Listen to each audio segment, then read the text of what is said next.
Welcome, everybody. I am pleased that we have this opportunity to be able to speak to you. Perhaps, Whitney, can you let me know if I'm coming across loud and clearly?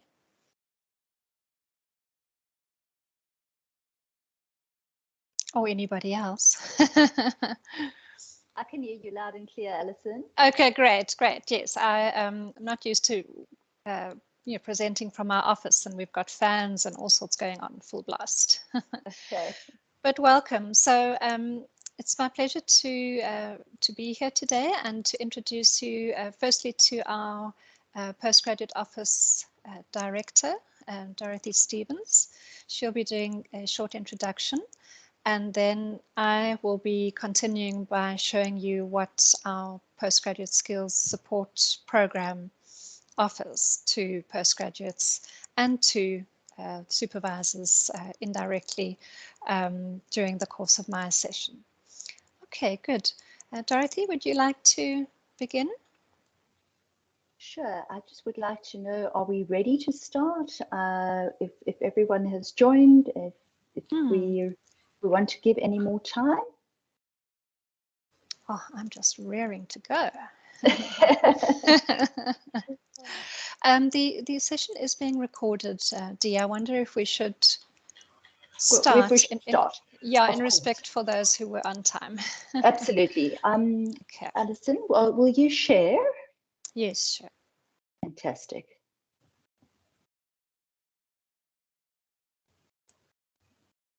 And then would you like me to scroll as you speak? Yes, please. Thank you so much. Okay.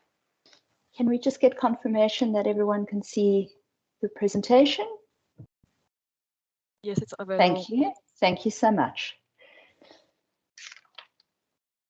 Right. So welcome to this session where we will be sharing information about postgraduate support at Stellenbosch University. Alison?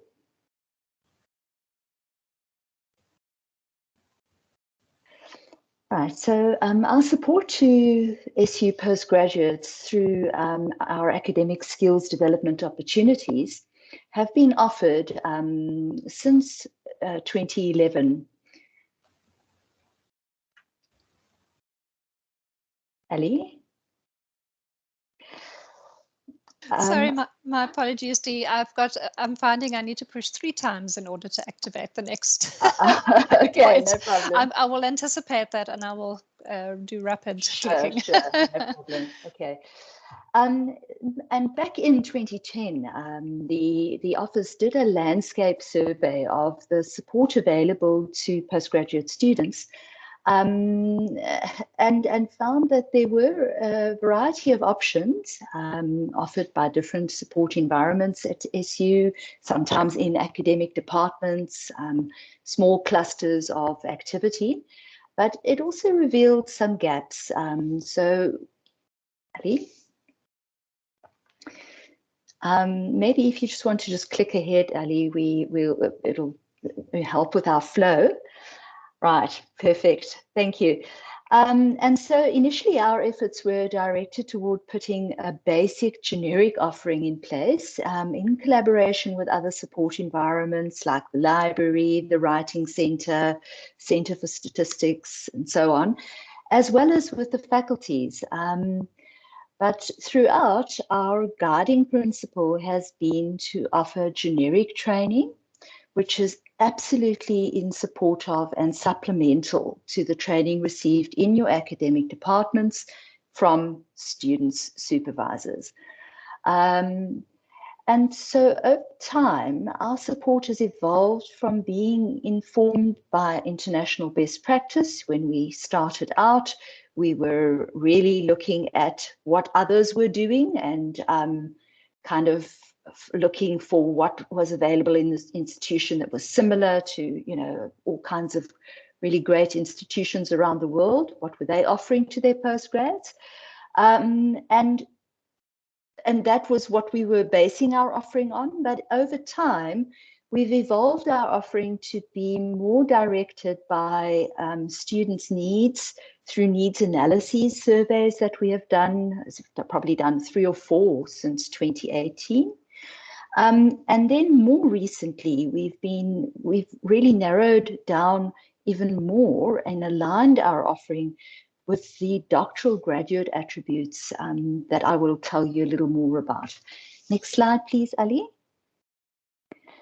So the doctoral graduate attributes that we have depicted here in this little wheel consists of a range of knowledge and skills attributes that were defined quite closely by the Council on Higher Education in its qualification standard for doctoral degrees that it developed in 2018. Now, this qualification standard for doctoral degrees is the first of its kind, and I anticipate in years to come that other standards will come for other qualification levels. And the knowledge and skills attributes refer to a range of research and professional skills that are clustered in these different areas. And they align very closely with the kinds of aspects that are assessed and sought throughout the student's postgraduate journey, really focusing on things like, and particularly at the doctoral level, has the dissertation at the end, did it make an original contribution to knowledge? Has the candidate dealt with methodology appropriately? How did they deal with, related fields, and, have they shown adequate grappling with ethics and ethical awareness in their research? So all of those aspects, and these are all aspects that we, in some way or another, through the postgraduate skills development offering, try to address by providing training opportunities, exposure in a variety of ways to help candidates to develop these attributes. These attributes are, of course, also relevant to master's degree candidates, because ultimately many of these issues are required to demonstrate as well once one is finalizing one's master's study, but not necessarily at exactly the same level as one would have to demonstrate for a PhD study.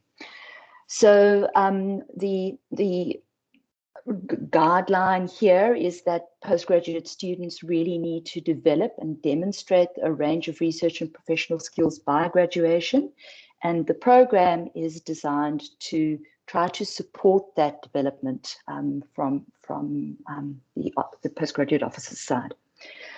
Our current offering is supported by a university capacity development program, which is funded by the Department of Higher Education and Training.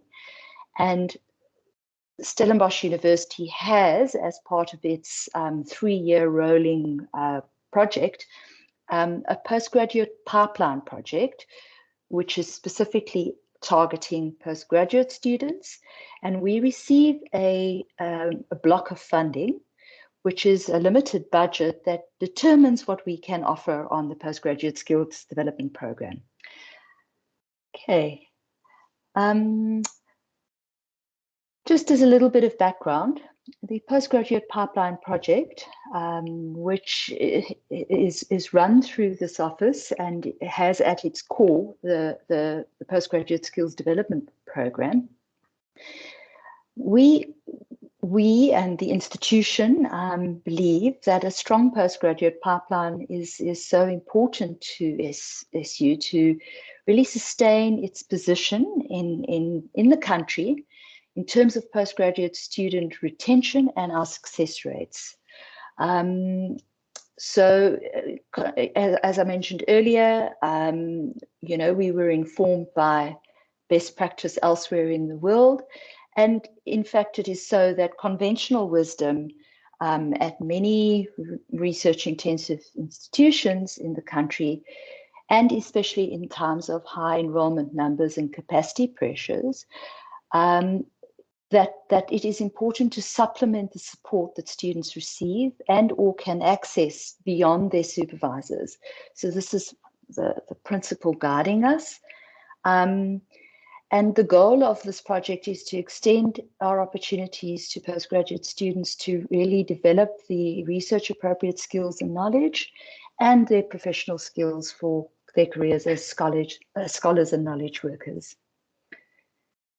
The Postgraduate Pipeline Project is informed by lessons we have learned from our former round of support from 2018 to 2020, where we did a generic skills development offering in combination with faculty-directed opportunities. So we reached out through typically the Vice Dean's research to faculties and made particular opportunities unique to those needs available.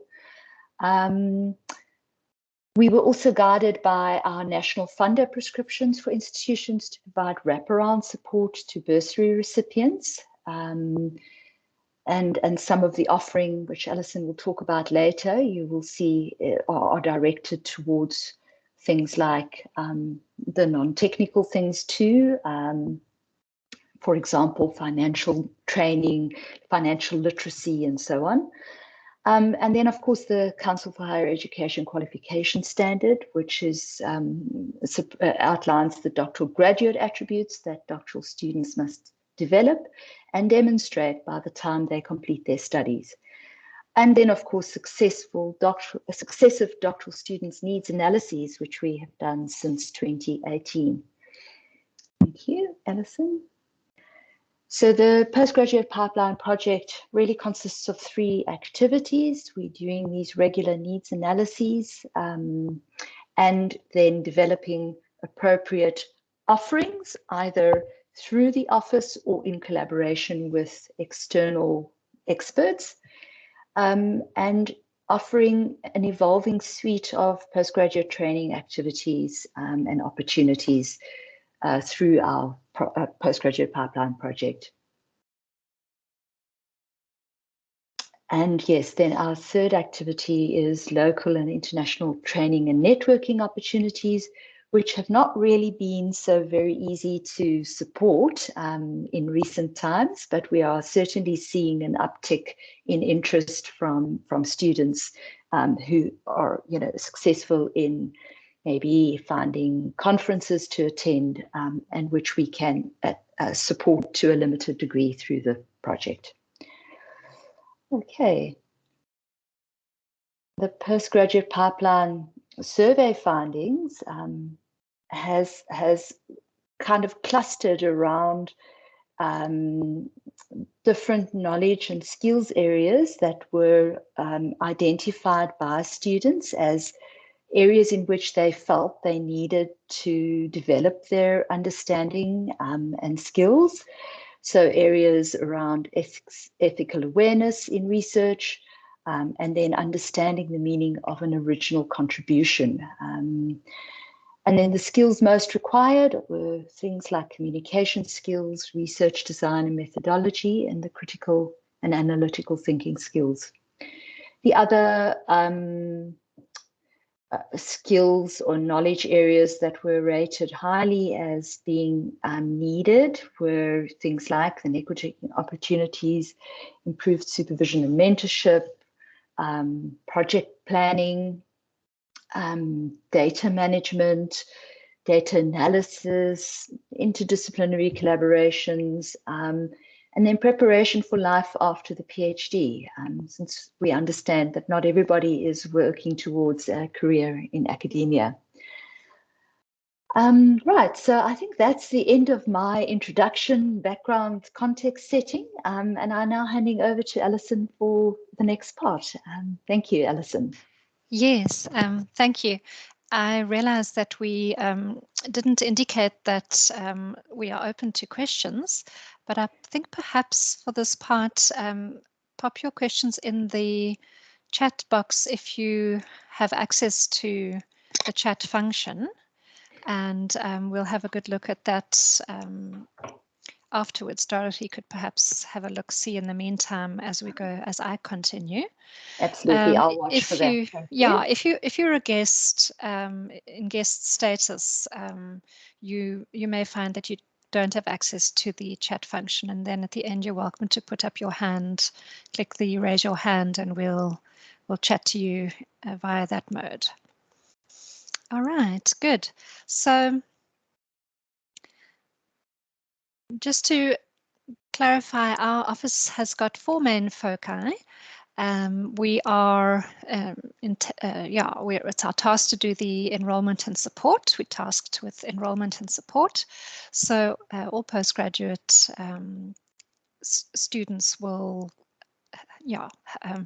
speak to one of our enrollment folk either via email or in some form, especially during the beginning of their journey with us.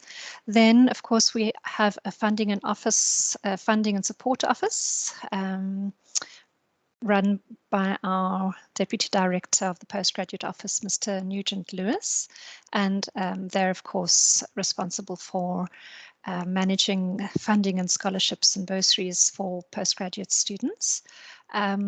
There, I just want to indicate, remember to start prompting your final year students, if they're 4th year or 3rd year students, the year before they go into postgraduate to apply the year before, because funding is determined before starting postgraduate. And then, of course, there's our skills development, which I'm going to be speaking about, and then the joint degrees management that Dorothy and her small team manage, liaising with the international office, etc., and faculties. You will find more information about our other supports on our website. We have an info blurb there, but my focus is going to be on the skills development. Very importantly, since 2017, our office is no longer linked to the international office. Some folks still connect us to the international office. We are housed within the Division for Research Development, our DRD, and are thriving in the environment. Good. So our small team of the Postgraduate Skills Development Program consists of myself and then my colleague Kristen and a student intern. This year we have Diliandri Eithaler, who is our major support, particularly with responding to email queries, generic email queries, and coordinating our online workshops as well as face-to-face, hopefully later in the year.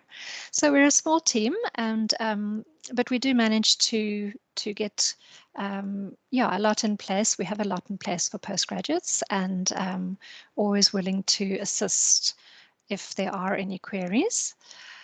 We're a focused support platform, and our main purpose is to help postgraduates find services at Stellenbosch University, and then to provide generic workshops, which are sponsored by our PGO. As Dorothy indicated, currently we have the UCDP project, which is our primary source of funds.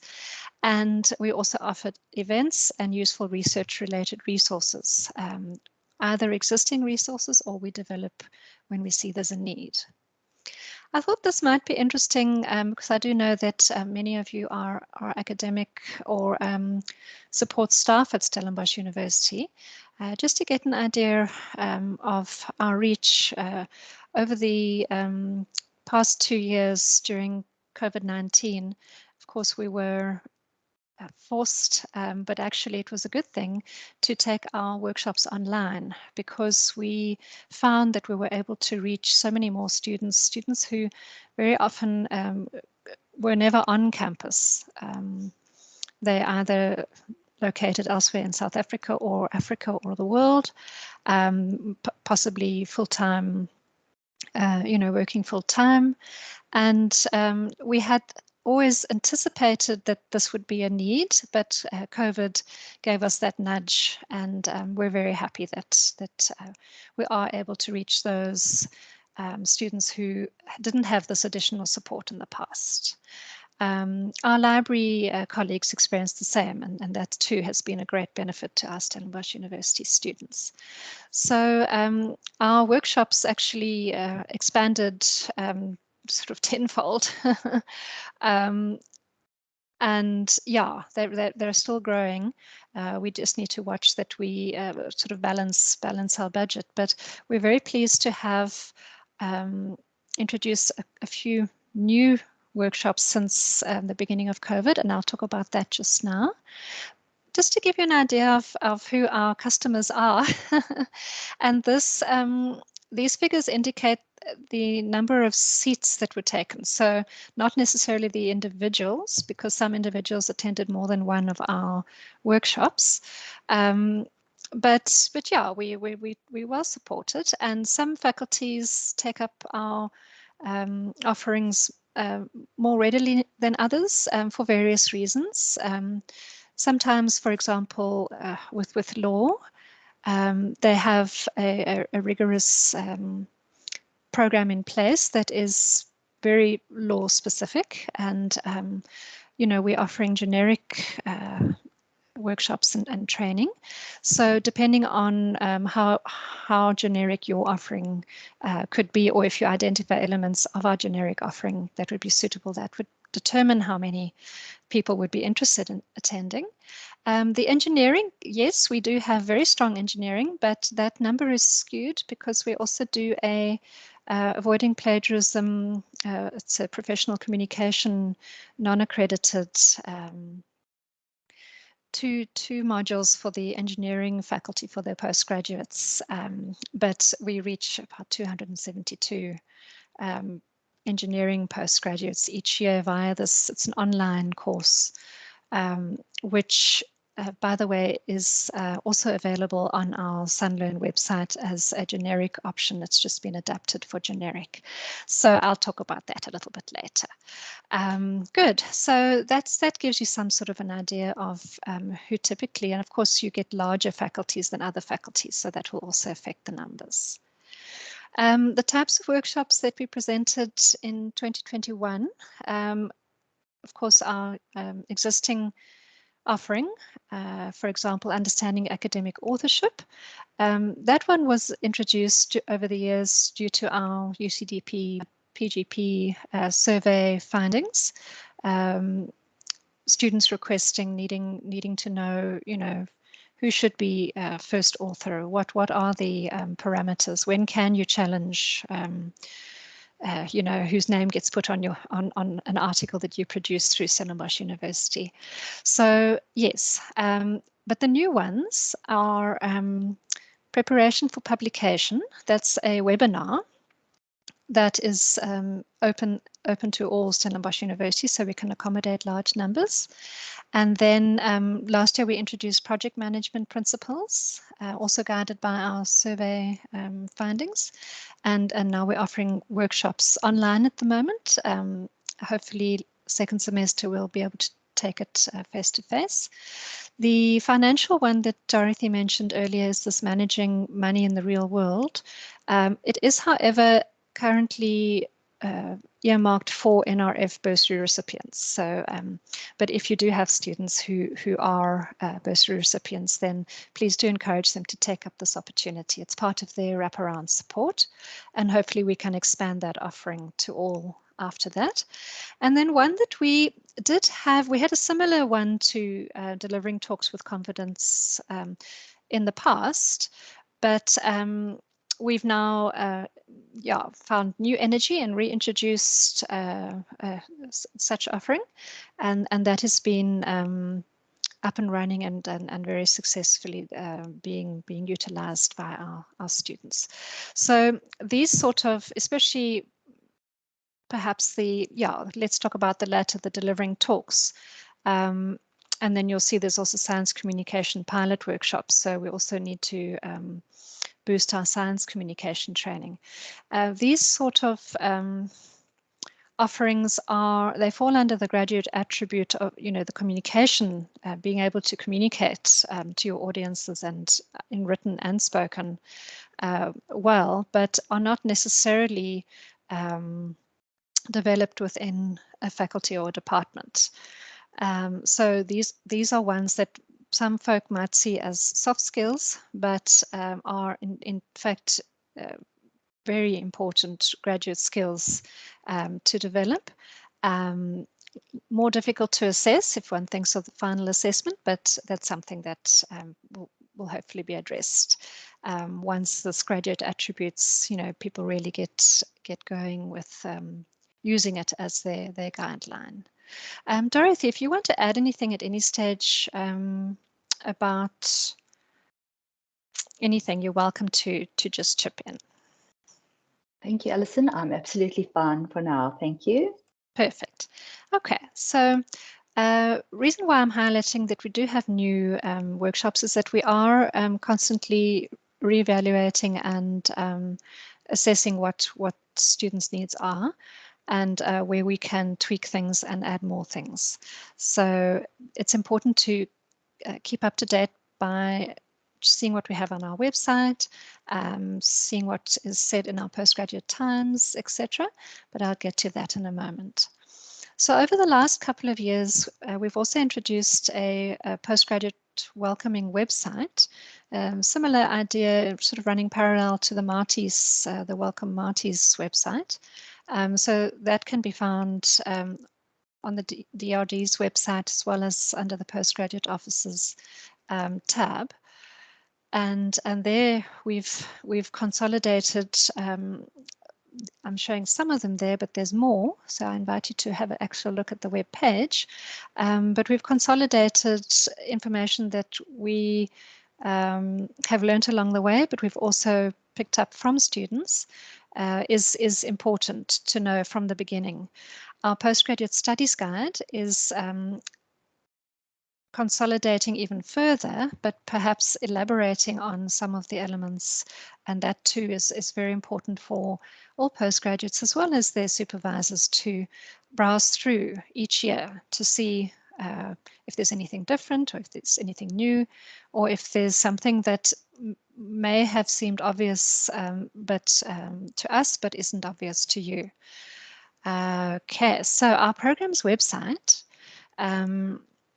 once you go to the Postgraduate Office tab, you can click on Postgraduate Skills Development, or you can find us by clicking, searching for skills on the My Sun platform. So we have our workshops and information about our workshops housed there, with the links to sign up housed under the workshop tab. So we offer free training and events, and there are some examples. We house relevant e-resources, for example, our Planet project management tool, which developed from our previous OnTrack, or the OnTrack, the tracker. I'm forgetting its exact name. OnTrack Planner, there you go, which is a very useful tool. You'll find it online. We're busy updating our hard copy version to print, and that eventually, after perhaps a couple of months, will be available to be collected from our office. We also have some of these. It's a bit like a calendar that we plot the timelines that students can expect and the milestones along their research journey. And then we incorporate the types of supports that are available at Stellenbosch University along those timelines, and give other advice as to what you should be doing at this stage, etc., etc. So, and then on the back of it, one can plot your research over 2 years, etc. So it's not just a calendar. It consolidates tips and other important information about Stellenbosch University. Good. So then we also have very important resources on SunLearn, which and our bouquet of modules on SunLearn has grown. We now have 5. But of those 5, 3 are accessible open access to postgraduate students and staff, Stellenbosch staff. You can self-enroll for those. And in one of them, the courses and online training module, you will find very nice new resources recently developed over the last year or so by our ethics colleagues at the DRD, and then also some lovely academic writing videos developed. We collaborated with the writing lab to develop those. So I encourage you to investigate those and to refer them to your students and or yourself. And then another primary role of our office is to promote other support services offerings. So I alluded to the library's free training sessions earlier. They have, and perhaps sometimes their sessions are more doable because they're not necessarily full day. They're often sort of 2 to 3 hours long, or sometimes over lunchtime, depending on the type of offering. They can be done in sort of bite-sized chunks. Those are really great. Then the Writing Centre's Writing Laboratory has wonderful workshops that come at a reduced cost for postgraduate students. We have added academic writing to our website over the last 3 years. We buy in the Language Centre's expertise so that we can sponsor students to attend that, but those spaces are limited. So first have a look on our website to see if you can sign up for one of our academic writing workshops. If not, refer to the Writing Lab. The Writing Lab also offers free writing consultations to postgraduate students and staff. They have trained postgraduate students to facilitate the carryover of good academic writing and the sort of starting the initial skills that you would need to have when doing doing academic writing. So that's a wonderful service too. And then there are many other services. We've just added here the statistical support entities at the university. There's also survey support, etc., etc. So you'll find that on our website under resources and also under support services. Okay, Alison, so yes. May I just stop you quickly? Yes. There's a question in the chat. I don't know if you want to deal with it now or take it at the end. Yes, is it pertinent to what we've just said? Yes. So Yes. the SunLearn link on the PGO site doesn't show any courses, and it says no courses found on Ulrika's side. I wonder if that somebody has to sign up, but maybe if you could explain that. Thank you.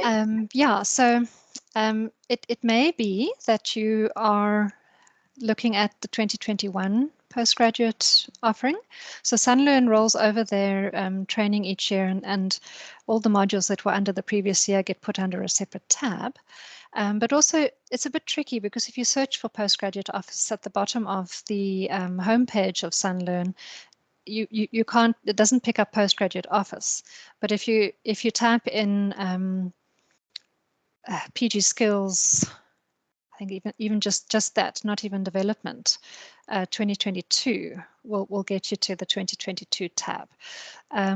I have inserted the direct link in our the slides that I'm making available to you, and on our website I believe we've got the direct link there, but I'll double check where it's going. Perhaps it hasn't been updated, but yeah, and then once you are able to, what you do is you log on to via your own username and password, and then you would normally have your own modules that your department has linked you to, if you have any modules that they want you to be able to access. Those will be visible, and then you would need to search for the others if they are not coming up on your dashboard. Does that help? I think so. Thank you, Ulrika. We will check, and yeah, we'll make sure that our links are working. Thank you. Sorry, I tend to reach back into Noah's Ark to explain things, but yeah, that's the quick way would be to go to our website and to click on our SunLearn tab. But as I said, I need to double check it. Good. So let's have a look. Just quickly jog through these. We have a research degree toolkit, which is an interactive e-resource that guides students from even when they're starting to consider doing a postgraduate degree, what it would entail, particularly if you're going to be doing a master's or PhD. And it goes through all the phases and talks about how to motivate yourself, what costs are typically involved, etc. Yeah, so that's a nice one to consult. Even if you are already halfway through your journey, you may find that some of the later tabs are useful to you. That's on our website. Then I spoke about our Plan It, the research toolkit or calendar. And then we have Postgraduate Times newsletter, which all students should be receiving via their email since February. The email that they use to when they registered on the system. I'll talk about that a little bit later. And we have a project that we completed a few years back, but still going strong in the sense of their resources are still open access on the website. So we encourage students and staff to consult these. These are South African contextualized resources that were developed by South African academics and support staff, and then a few EU colleagues. Right, and then I spoke about our online SunLearn courses. Good. Okay. You'll find under the Research Development Postgraduate Office PG Skills Resources tab. Okay, I'm going to jog or speed up my jogging. Primarily we offer academic support as indicated earlier, but since many of the requests and we do acknowledge the social aspect of learning, were to incorporate some sort of a sense of postgraduate community. We've got pop-up cafes, which we've been doing online over the last few years, and we do basically it's a webinar where we present a topic that is current or relevant to our postgraduates. And then we also have a virtual WhatsApp Shut Up and Write group that's been on the go for a very long time, since 2018. But of course, the last 2 years it's been only via WhatsApp. Previously, it was also face-to-face. And these are sessions where it's no writing support is given. It's sessions you commit to, you set a date with yourself and with the group to attend, in the sense that you're going to be writing with them, albeit virtually, and it helps to keep that momentum of writing going, knowing that you're not in it, you're not alone. Okay. And the contact details of how to reach us are on our website about those too. I mentioned the other support services, primarily Language Centres Writing Lab, our libraries information services. Very important, the Student Counselling and Development. They don't only offer therapeutic counselling and guidance, they also offer academic counselling if you're struggling academically, and also have a careers office and other training, such as how to improve your branding via LinkedIn once one starts looking at applying for jobs, etc. And then, of course, our IT survey support, which they play a vital role. All right, I'm almost to the end of my slides. If I can just recap that the way that we feel that faculties can access or benefit from our postgraduate skills program, which at the moment, as I said, is the postgraduate skills pipeline, is by liaising with us. If you have any questions, or if you want to suggest something, we typically, as Dorothy indicated, rely on our Vice Dean's research to help us. And they're often the sort of the vehicle that would then carry over the information further into the faculties. But you two individuals are too welcome to contact us directly. Then by reading our monthly PG Times, we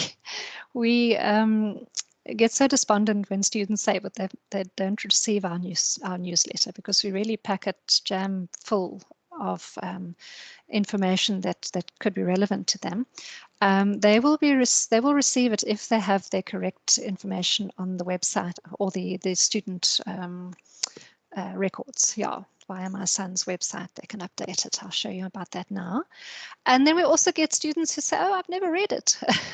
So once they finally do get around to read it, they say, "Oh, wow, they didn't realize." So it'll be a big help if you can encourage your students to read it, and not necessarily the whole thing each time. They can scan to see what is particular to them each time.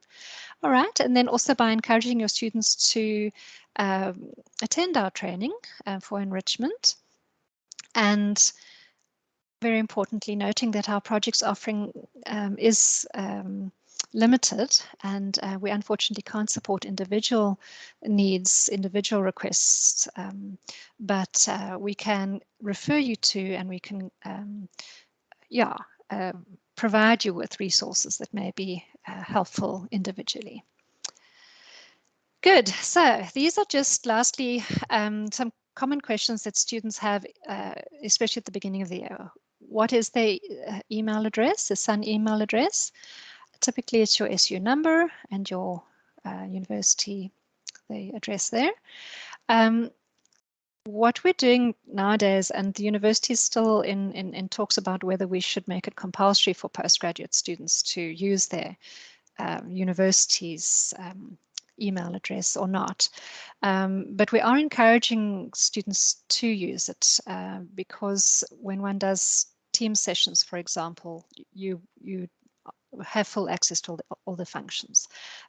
Or if you're using your personal one, the university's IT system is souped up to avoid all the hacking over the last couple of years, and very often emails land in our students. If they're using their Gmail, their emails land up in our junk boxes.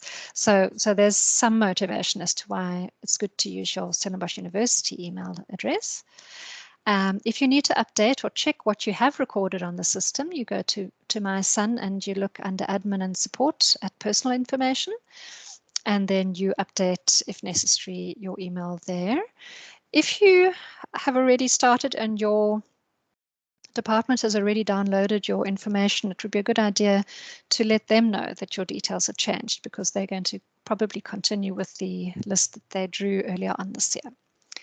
Good. And this is where our office is located. We're in the Kratoa building, opposite the Hoofgebouw, the law faculty, and next to Admin A on Reineveld. And please do follow us on social media. Very often, if we get an ad hoc request to advertise something, we will do it via our Facebook or Instagram account. And then, of course, our DRD has a super Facebook account that publishes current and really features wonderful articles on our champions at Stellenbosch University. Yeah, so that's my presentation. See, we have 10 to 15 minutes for questions, perhaps, if there are any.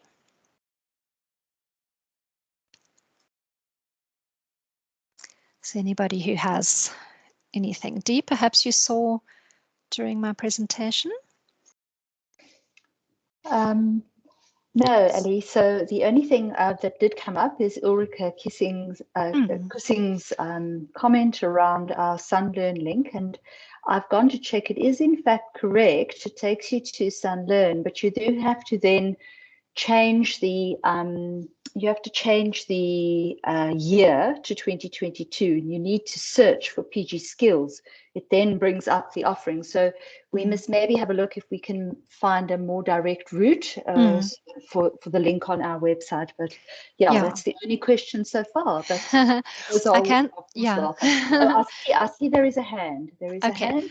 Perhaps before we look at the hand, I can say that we also have a how to access our course under resources, Sunlearn, as well, under the Turn It In section. But yeah, let's make that more visible. We did a little recording of a video, video recording of the screen of how to get there. Okay, so yes, we have some questions. Is it Tazemu Kamanga? Please go ahead.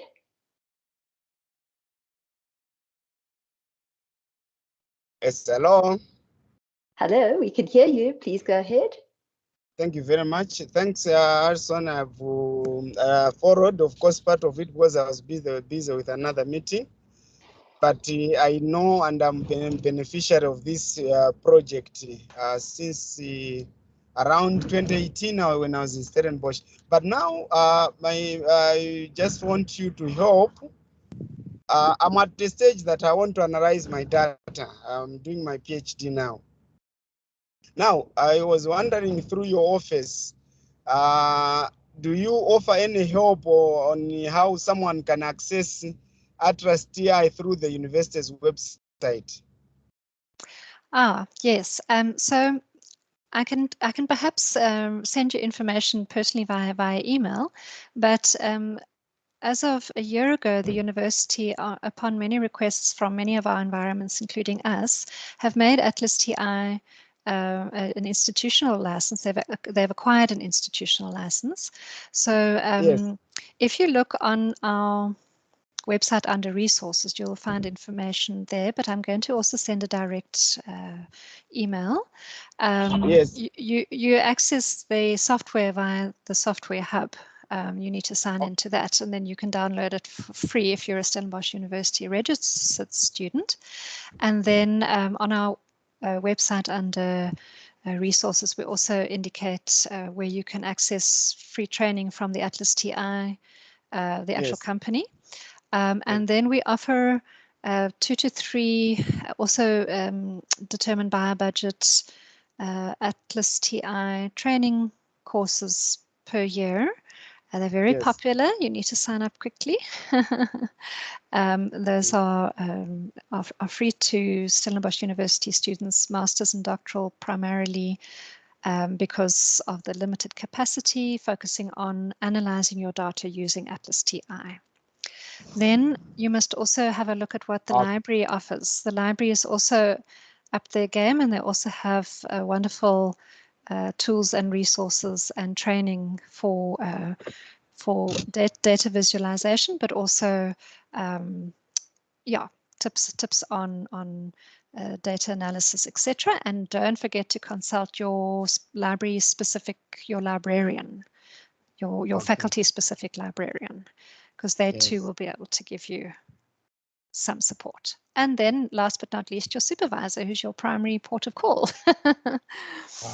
Okay. Does that help? Okay. Yeah, it does, but so that we don't start from scratch. Exactly. 2 days ago, I wrote to my supervisor asking the same. Then he gave me some links, but when I clicked, it said that my access is denied. Okay. Yeah, because I think you can I can access it the way it is on the online. It's like I have to use my address, like my student number. Yes, yes. So okay. when I punched in, it said access denied by the administrator. So you would then need to contact, I think the best bet is the new research support help desk that IT has put in place. And they also coordinate the software hub, etc. It may be a technical thing. It may just be something that they need to redirect you. But I think that that's something that they will definitely be able to help you with. Okay. ask a quick question? Yes. Kamanga, are you a registered student already for this year? Yes, I'm registered. Okay, all right, then it would be best to contact the research support desk to check out if there's not a technical reason for you being denied access. I see. Yes. So in that case, I can get their email address through there's university website. Eh? Yeah, if you search for ICT, the internet, ICT yes, partner portal. that's right. Yeah, Yeah. They have options that you can click on, but you can also send an email to help@SUN, and they will redirect you there. Oh, that's good. Okay. That's very helpful. Thank you. Thank you, Kamanga. Can we give Dr. Moleko a chance? Thanks so much, Dorothy and Alison, for the presentation. I was just interested more on the resources that you provide for students. I have tried to recommend students to use the writing skills workshop, particularly on improving their academic writing. I've noted that there's amounts that are actually paid to attend. I wanted to find out, is this not a hindrance to many students who cannot afford to pay? I think the previous speaker hasn't muted. If they can just mute themselves.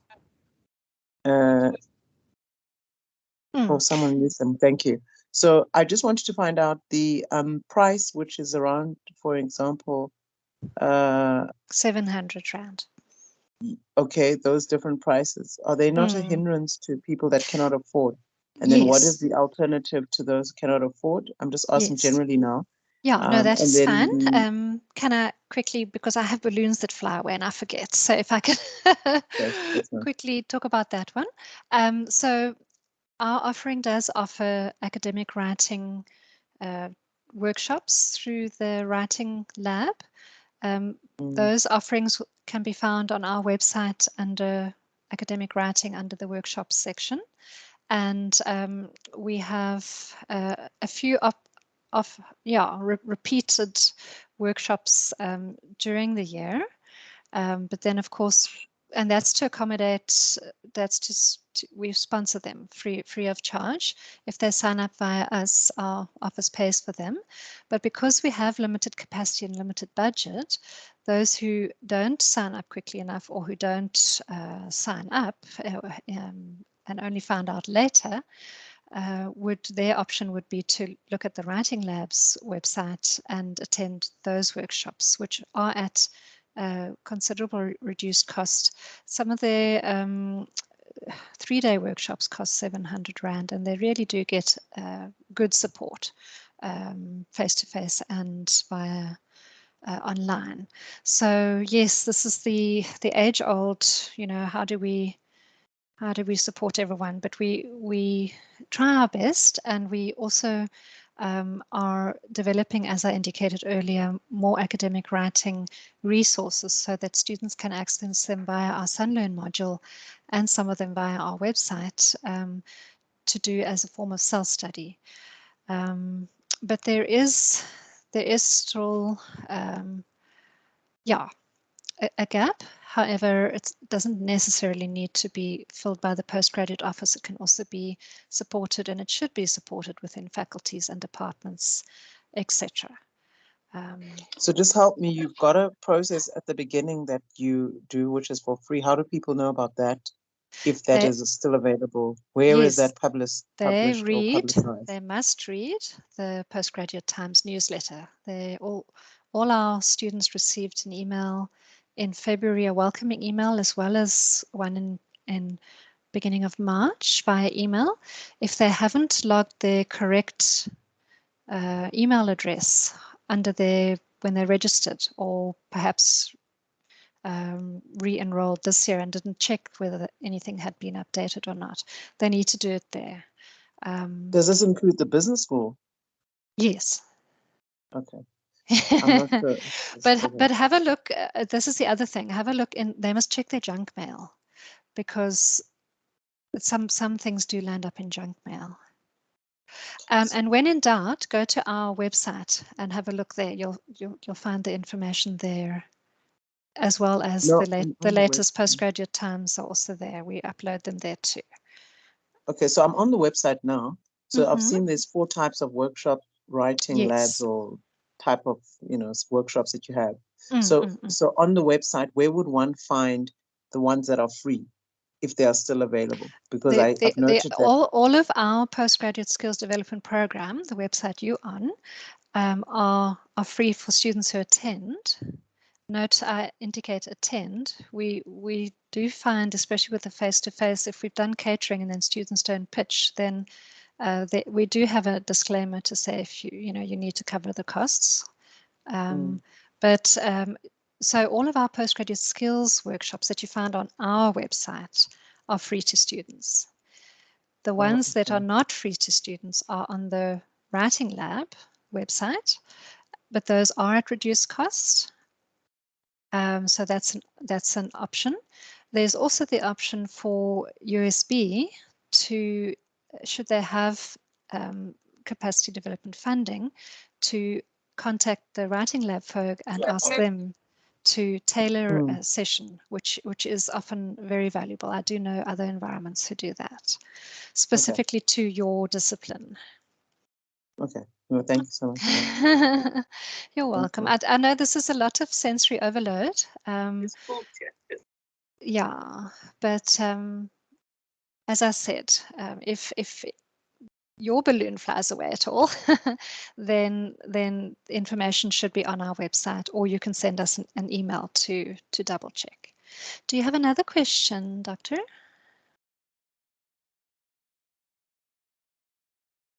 No, sorry, I'll just lower my hand. Thank you so much. I'll just let them that they should just enroll if they want to sign up for the one that's in April. Thank you so much. Great, super, wonderful. Thank you for being our champion. Good. So I believe we've come to the end, and I don't see any more questions, Dee. No more questions. Yeah, apart from, yes, we will make the presentation available. We can actually, oh yes, Whitney has uploaded it here. You can also ask for it via email if you want us to send you the hard copy without you needing to download, but you can download it via that link. Okay, maybe one round, final opportunity. Any further questions? I'm very glad that Dr. Moleko asked those questions, because there was some confusion last year, and we anticipated there might be confusion when we started introducing this option, and we tried to clarify as well as possible the difference between the offerings, but because there was such a strong call for academic writing support, we took the decision to include our, of course, we draw on Stellenbosch University expertise, and that is why we have academic writing there. But yeah. But of course, the demand always outstrips the supply. Yes. Yeah. Okay. Anyway, good. Can I just ask a simple one before you close, Alison? Is there workshops aimed at on-campus or those that are not on-site? Are they able to do a virtual, or is it only accommodating on-campus and on-site?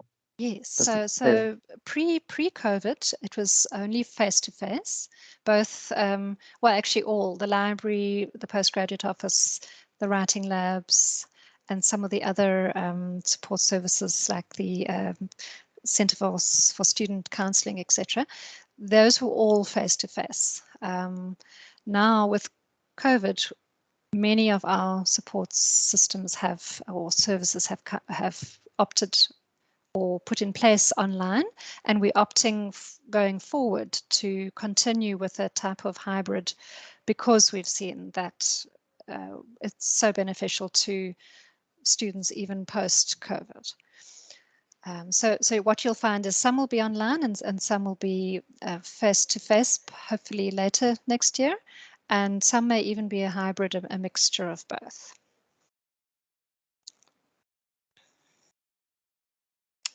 Good. Okay.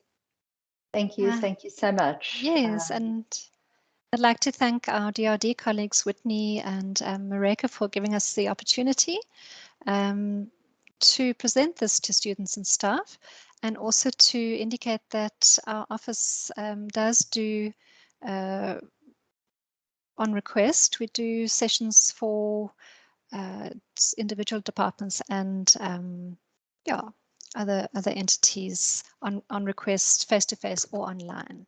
So not everybody knows that, but we've already done about 5. So some of you attended those. That would be sort of a little bit of repetition, although we did add more. But if you would like a tailored session, you're welcome to ask us. Lovely. Thank you so much, Alison. Thank you, everyone. I think we can close the session. Good. Great. Thank you. Bye-bye, everyone. Bye.